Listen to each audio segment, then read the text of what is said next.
আসসালামু আলাইকুম। আশা করি সবাই ভালো আছেন। তো বাংলাদেশ থেকে প্রতি বছর প্রচুর লোক আমাদের সৌদি আরবে যাচ্ছে রেমিটেন্স আনার জন্য। সেটা হচ্ছে 2025 সালে 7,50,000-এর কাছাকাছি হয়েছে। তো আপনারা কি জানেন যে আসলেই আপনাদের জন্য কোন কাজটা বেস্ট হবে? চলুন আমরা জেনে নেই সৌদি আরবের চাহিদা সম্পন্ন কাজের মধ্যে সৌদি আরবে কার ওয়াশে কি কি সুবিধা আপনারা পেতে পারেন।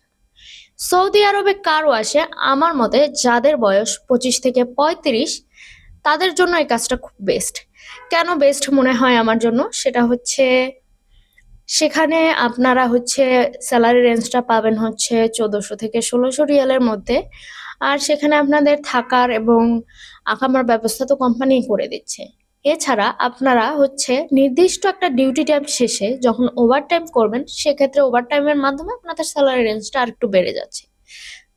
তো আপনারা যারা যারা ভাবছেন যে সৌদি আরবে যাবেন, যাওয়ার আগে অবশ্যই আপনারা যে কোনো অফিস বা লোককে যাচাই বাছাই করে বা সরকারি লাইসেন্সকৃত অফিসের মাধ্যমে কাজ করবেন।